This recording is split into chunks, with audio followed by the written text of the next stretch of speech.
औज़ुबिल्लाहि मिनश्शैतानिर्रजीम बिस्मिल्लाहिर्रहमानिर्रहीम। I am Mohammed Uzair Naveed. आज फ़िज़िक्स की क्लास में हम अपना चैप्टर नंबर 4 स्टार्ट करेंगे, जिसका नाम है फोर्स एंड मोशन।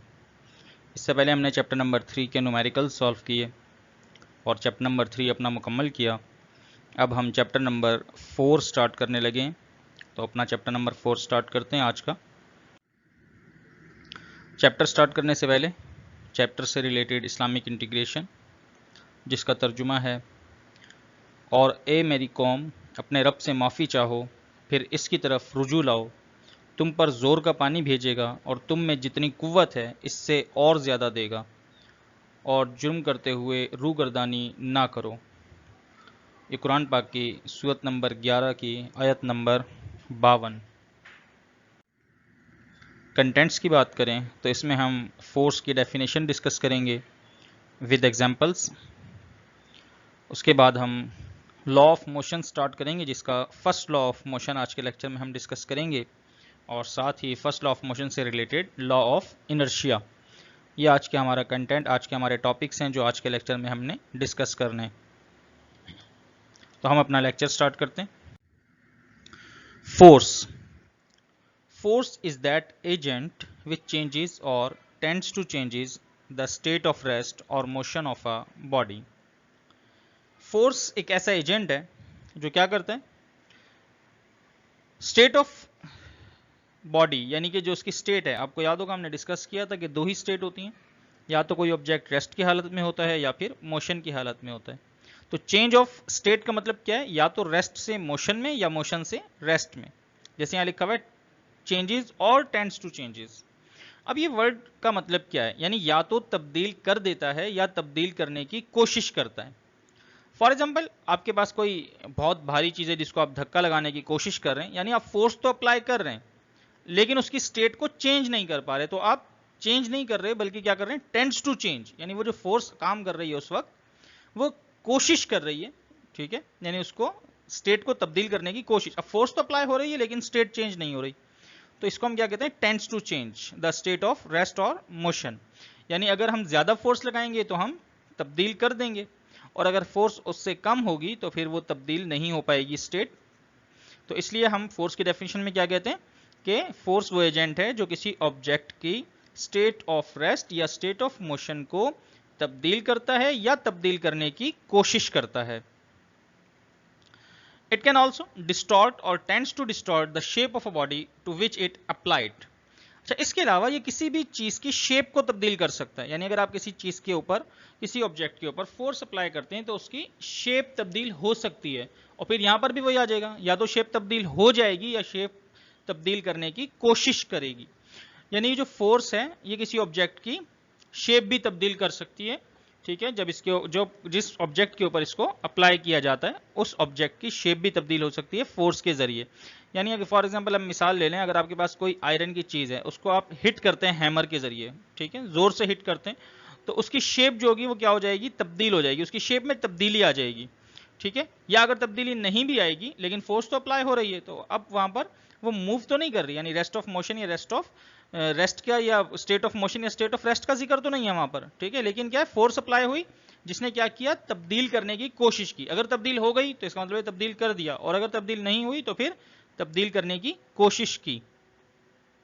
इसको हम एफ से डिनोट करते हैं, ठीक है, और ये एक वेक्टर क्वांटिटी है, जाहिर सी बात है। फोर्स आपको याद होगा स्केलर और वेक्टर क्वांटिटीज में हमने डिस्कस किया था कि फोर्स हमेशा वेक्टर क्वांटिटी होती है क्योंकि इसकी लाजमी तौर पर कोई ना कोई डायरेक्शन होती है।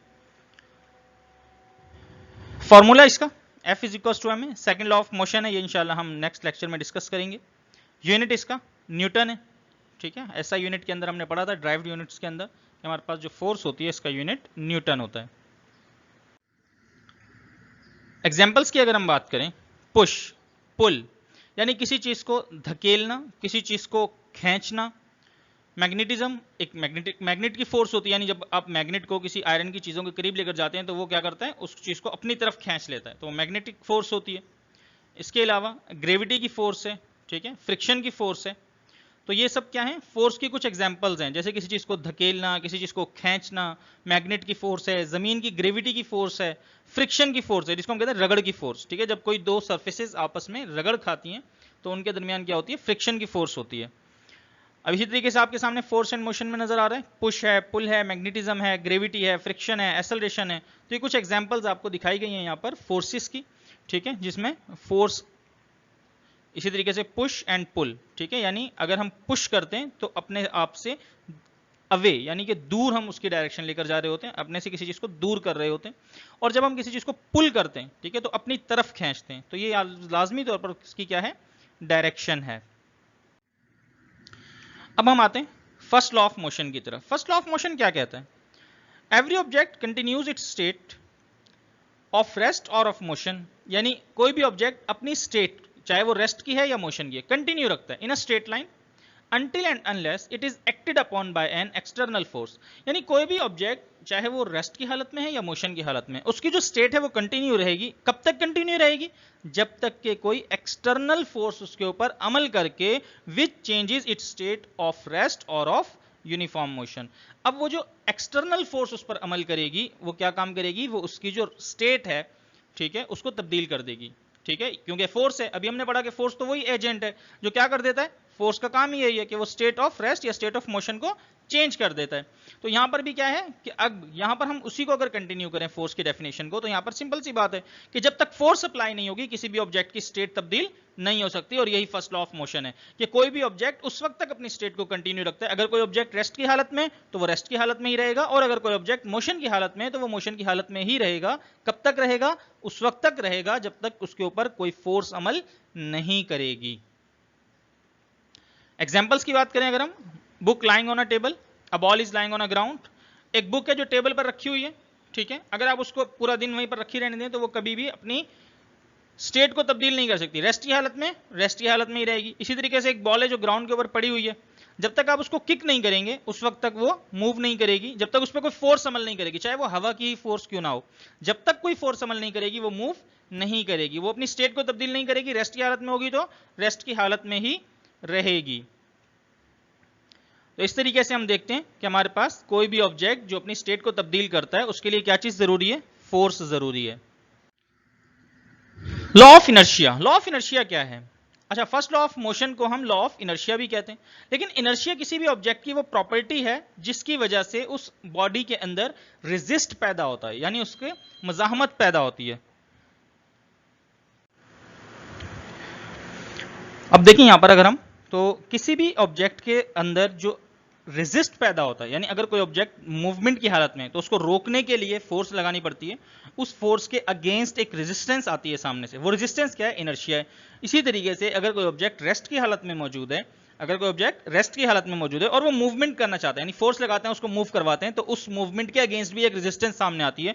और वो रेजिस्टेंस क्या है, वो रेजिस्टेंस बेसिकली इनर्शिया है, यानी कि इनर्शिया किसी ऑब्जेक्ट की स्टेट की तब्दीली में मज़ाहमत पैदा करता है, रुकावट पैदा करता है, यानी वो नहीं, इनर्शिया वो प्रॉपर्टी है जो किसी ऑब्जेक्ट की स्टेट को तब्दील नहीं होने देना चाहती, यानी कि वो तब्दील ना हो, यानी स्टेट जो है वो कंटिन्यू रहे, वो तब्दील ना हो। फोर्स एजेंट है जो तब्दील करता है, और इनर्शिया जो है वो क्या है, वो रेजिस्टेंस है जो तब्दील करने से रोकती है।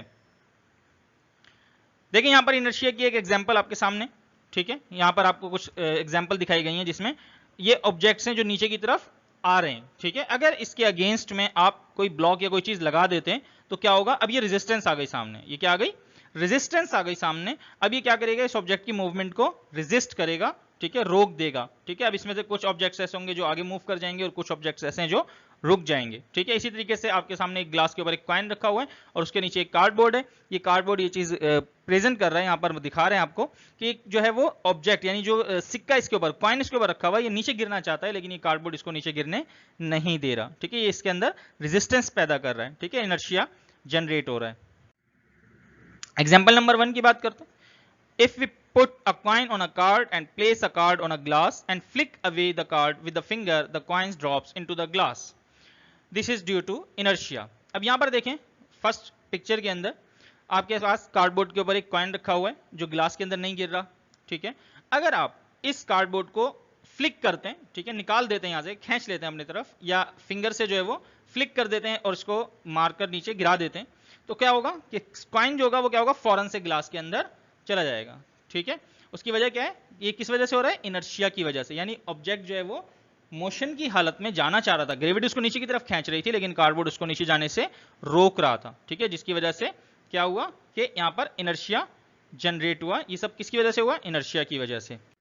एग्जाम्पल नंबर 2 की बात करें, अब एक पैसेंजर है, ठीक है, बस के अंदर बैठे हुए, if it is moving and suddenly stops, अगर एक गाड़ी चल रही है, ठीक है, और अचानक से रुक जाती है, जैसे आपने भी कभी सफर किया होगा बस के अंदर या किसी कार के अंदर, और अचानक से ब्रेक लगती है, तो फिर क्या होता है, हमें आगे की तरफ एक जर्क महसूस होता है, एक झटका लगता है। ठीक है, और ये किस वजह से होता है, ये भी किसी वजह से होता है, ये भी इनर्शिया की वजह से होता है। यानी ये हमें जो एक जर्क महसूस होता है, the bus stop suddenly, the passenger jerk forward. ठीक है, यानी ये किसकी वजह से, इनर्शिया की वजह से। यानी हमारी जो लोअर साइड होती है बॉडी की वो रेस्ट की हालत में ही रहती है, तो अपर साइड जो होती है वो क्या होती है, आगे की तरफ मूव करती है, जो किस बात की वजह से होती है, वो इनर्शिया की वजह से होता है।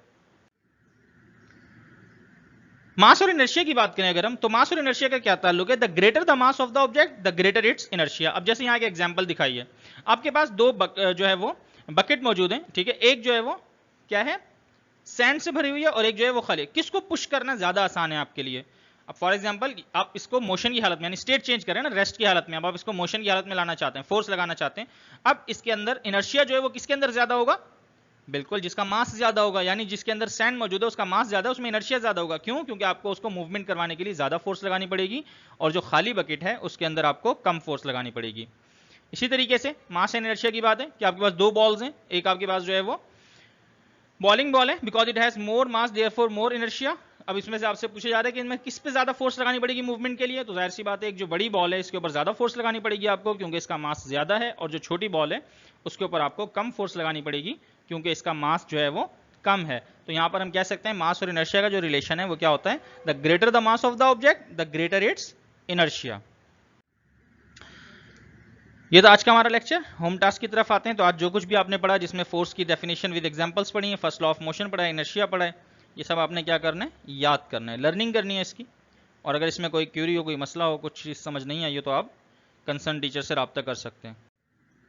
ये था आज का हमारा फिजिक्स का लेक्चर। इंशाल्लाह नेक्स्ट लेक्चर में मुलाकात होगी। अस्सलाम वालेकुम वरहमतुल्लाहि वबरकातुहू। अल्लाह हाफिज़।